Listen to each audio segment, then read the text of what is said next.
बेंगलुरु के अस्पताल में 24 लोगों की मौत की दर्दनाक खबर हमारे पास आ रही है।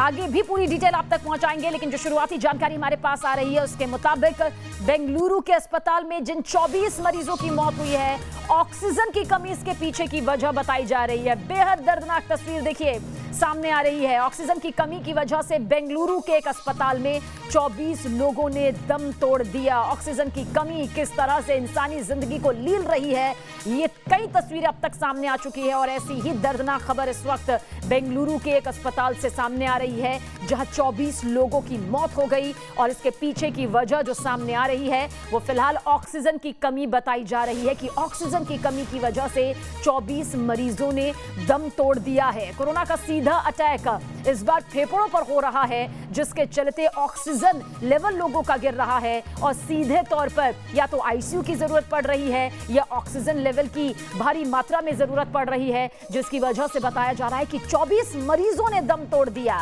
बेहद दर्दनाक खबर। कई सवाल इस बीच खड़े हो रहे हैं। यासिर हमारे संवाददाता ज्यादा जानकारी के लिए। यासिर, बेहद दर्दनाक खबर, 24 मरीजों ने दम तोड़ दिया ऑक्सीजन की वजह से।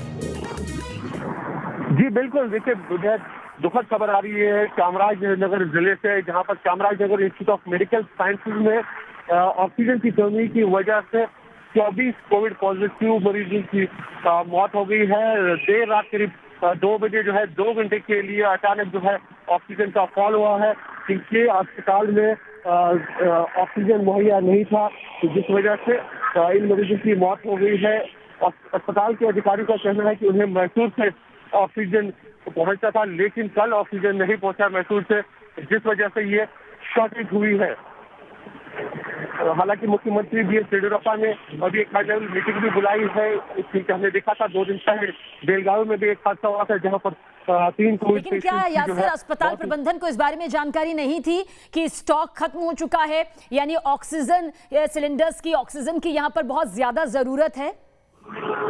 जी बिल्कुल, देखिए वही अब इसीलिए जांच के आदेश दिए गए हैं कि अगर ऑक्सीजन सप्लाई नहीं पहुंची थी और अस्पताल में जो थे 144 कोविड पॉजिटिव पेशेंट एडमिट थे, तो ऐसे में लापरवाही क्यों बरती गई, क्यों वक्त पे डिस्ट्रिक्ट एडमिशन को जानकारी नहीं दी गई इस बात की कि ऑक्सीजन खत्म हो रहा है, क्यों आखिर इस घटना के बाद ही जो है डिस्ट्रिक्ट एडमिनिस्ट्रेशन को जानकारी दी गई, इस बात की जांच की जा रही है।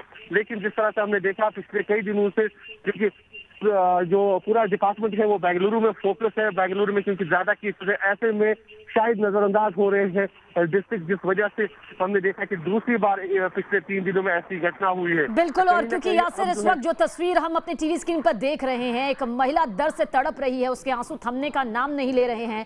जाहिर सी बात है किसी अपने को खोने का ये पहाड़ इस महिला पर इस वक्त टूटा हुआ है और ऐसे 24 और परिवार होंगे इस वक्त जिन्होंने ऑक्सीजन की कमी की वजह से यहाँ पर खो दिया है अपने मरीज को, अपनों को। लेकिन यासिर इस बीच कितना जरूरी हो जाता है कि आखिर जिम्मेदार कौन है यहाँ पर? क्या पहले से इस बात की जानकारी नहीं थी कि कितना स्टॉक यहाँ पर ऑक्सीजन का बचा हुआ है, कितनी जरूरत यहाँ पर पड़ सकती है? कहां से आपको लगता है कि ये लापरवाही सामने आ रही है जिसकी वजह से इतना दर्दनाक मामला यहाँ पर सामने आया है?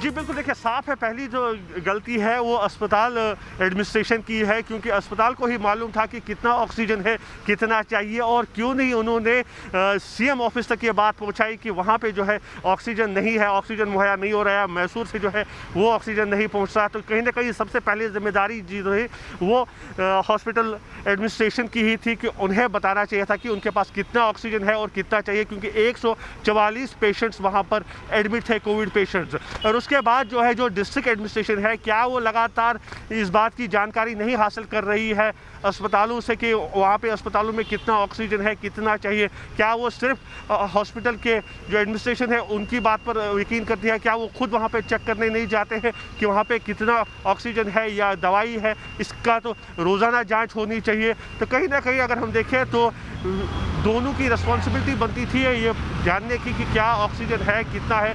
अगर नहीं है तो जल्द से जल्द ऑक्सीजन की जो सप्लाई थी वो वहां पर पहुंचानी थी, लेकिन ऐसा कुछ नहीं हुआ है चामराजनगर में। और रात 12 बजे से 2 बजे तक, क्योंकि जाहिर सी बात है अब भी मरीज वहां पर होंगे, उन्हें भी ऑक्सीजन की जरूरत होगी। अभी की फिलहाल क्या कोशिश यहाँ पर की जा रही है?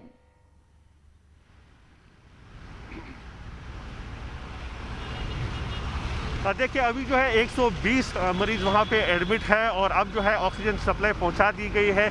लेकिन सवाल अब भी वही है कि आखिर कल रात को अस्पताल एडमिनिस्ट्रेशन ने क्यों ये बात नहीं उठाई, क्यों उन्होंने सीएम ऑफिस या हेल्थ मिनिस्टर के ऑफिस तक ये बात पहुंचाई कि उनके पास ऑक्सीजन नहीं है। अगर रात को ही उन्होंने सतर्कता दिखाई होती तो आज ये 24 लोग जिंदा होते, उनकी मौत नहीं हो जाती है। कहीं ना कहीं साफ लापरवाही है ये अस्पताल एडमिनिस्ट्रेशन की और साथ ही साथ ज़िला प्रशासन की, क्योंकि जिन्होंने लगातार चेक नहीं किया कि क्या वहाँ पे ऑक्सीजन है, दवाई है।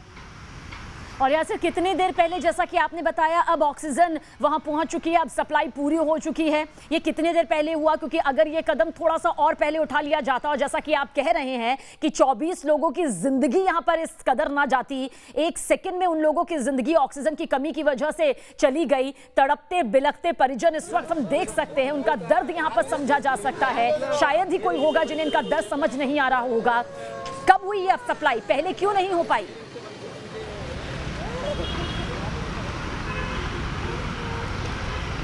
देखिए बताया जा रहा है कि जब ये घटना हुई उसके बाद जो है तुरंत एडमिनिस्ट्रेशन को जानकारी दी गई कि ऐसा हुआ है और उसके बाद ही जो है सप्लाई पहुंची। तो यही मैं कह रहा था, अगर यही सतर्कता पहले दिखाई होती, अगर डिस्ट्रिक्ट एडमिनिस्ट्रेशन ने कोई सपोर्ट नहीं किया होता तो बैंगलोर फ़ोन किया जाता, हेल्थ मिनिस्टर को फ़ोन किया जाता, सीएमओ ऑफिस को फ़ोन किया जाता, लेकिन ऐसा कुछ हुआ नहीं है जो अब तक जानकारी मिल रही है। यानी कि कहीं ना कहीं नज़रअंदाज किया है हॉस्पिटल एडमिनिस्ट्रेशन ने भी और डिस्ट्रिक्ट एडमिनिस्ट्रेशन को भी मालूम नहीं था कि उनके डिस्ट्रिक्ट में क्या हो रहा है, क्या ऑक्सीजन सप्लाई हो रही है नहीं। ये कोई छोटा अस्पताल नहीं है, ये बड़ा अस्पताल है, Chamarajanagar institute of medical sciences बड़ा अस्पताल है। और अगर वहाँ पर ऐसा हो सकता है तो आप अंदाज़ा लगा सकते हैं कि छोटे अस्पतालों में क्या स्थिति होगी, क्योंकि जो इस वक्त फोकस है सबका वो बैंगलोर है, क्योंकि यहाँ पे सबसे ज़्यादा मरीज़ है, ज़्यादा केसेस आ रहे हैं। ऐसे में जो है डिस्ट्रिक्ट जो है, गाँव जो है, वहाँ पर ज़्यादा ध्यान नहीं जा रहा है और उसी का नतीजा ये है कि हम देख रहे हैं पिछले 2 दिनों में, पहले बेलगांव में हमने देखा जहाँ पर 2 लोगों की मौत हो गई है ऑक्सीजन की शॉर्टेज की वजह से, और अब ये बड़ा दर्दनाक हादसा हो रहा है चामराजनगर में। बिल्कुल यासिर, आप हमारे साथ बने रहिएगा। एक बार फिर से यहाँ पर जानकारी पहुँचा देते हैं कि कर्नाटक के अस्पताल में ऑक्सीजन की कमी की वजह से 24 कोरोना मरीजों को अपनी जान गंवानी पड़ चुकी है।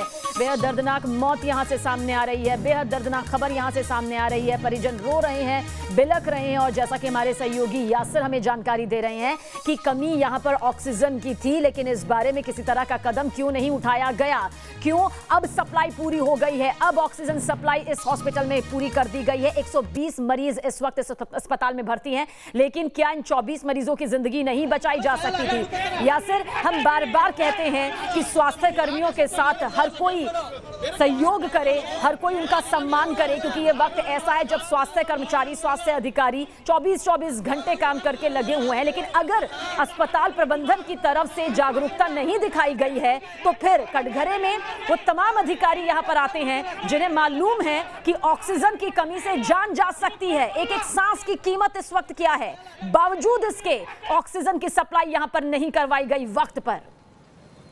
यासिर,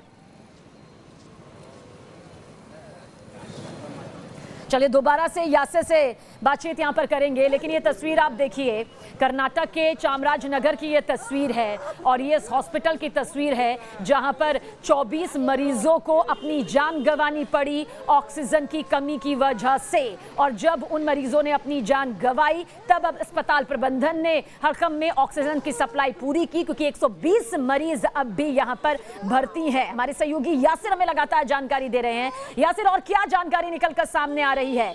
कदम पहले उठाया नहीं गया, पहले किसी तरह से इस मामले को गंभीरता से नहीं लिया गया। क्या परिजन जानते थे इस बात को कि यहाँ ऑक्सीजन की कमी है और वो लगातार अस्पताल से कह रहे हों? कुछ इस तरह की भी क्या कोई खबर है?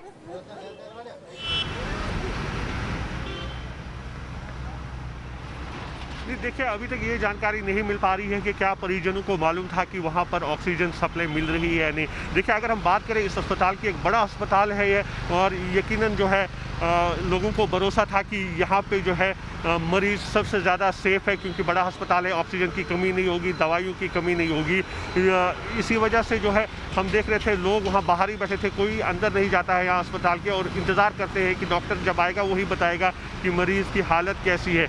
ऐसा ही वहाँ पे भी हो रहा है कि मरीज जो है वो अस्पताल में अंदर उसका ट्रीटमेंट चल रहा है और जो परिजन है वो बाहर बैठे, कोई अंदर नहीं जाता है। डॉक्टर आके बताता है कि क्या पोजीशन है मरीजों की। लेकिन जिस तरह से ये घटना हुई है, डॉक्टर्स का खुद मानना है कि 12 बजे से 2 बजे तक जो है अचानक फॉल हुआ ऑक्सीजन का, क्योंकि सप्लाई उनके पास नहीं थी। रोज़ाना 300 से 400 सिलेंडर की सप्लाई जो है मैसूर से चामराजनगर जाती थी, लेकिन कल वो नहीं हुआ क्योंकि मैसूर में भी जो है शॉर्टेज थी ऑक्सीजन की। तो साफ है कहीं ना कहीं ये हेल्थ डिपार्टमेंट की गलती है। अगर मैसूर में शॉर्टेज थी तो पहले ही सतर्क रहना चाहिए था, दूसरी जगहों से जो है ऑक्सीजन सप्लाई करना था चामराजनगर, क्योंकि चामराजनगर जो है पूरा फार ऑफ प्लेस है, केरला के साथ जो है बॉर्डर के साथ ये डिस्ट्रिक्ट पड़ता है और केरला से भी मदद मांगी जा सकती थी अगर मैसूर में ऑक्सीजन नहीं था। यही साफ हो रहा है कि सबने जो है गंभीरता से नहीं लिया है इस सिचुएशन को, जिसका नतीजा हम देख रहे हैं। 24 जिंदगियां जो है वो चली गई। अगर वक्त पे गंभीरता से लिया गया होता, सतर्क जो उन्होंने अपनी जान ऑक्सीजन की कमी की वजह से गंवा दी और इसके पीछे अस्पताल प्रबंधन कटघरे में इसलिए खड़ा हो जाता है क्योंकि अगर ये मालूम है कि ऑक्सीजन की कमी की वजह से मरीज तिल कर यहाँ पर दम तोड़ सकते हैं, तो आखिर क्यों पहले सप्लाई के लिए बातचीत यहाँ पर नहीं की गई, क्यों सप्लाई के लिए यहाँ पर प्रबंध नहीं किया गया। जैसा कि यासिर भी हमें बता रहे हैं। यासिर, अगर इतने बड़े अस्पताल की ये हालत है जहां पर ऑक्सीजन की कमी की वजह से 1-2 नहीं, हालांकि 1-2 जिंदगी की भी उतनी ही कीमत है, लेकिन 24 मरीज दम तोड़ देते हैं और उसके बाद ऑक्सीजन की सप्लाई होती है, तो जो बाकी हॉस्पिटल्स हैं, जो बाकी सेंटर्स हैं, वहां के हालात क्या होंगे?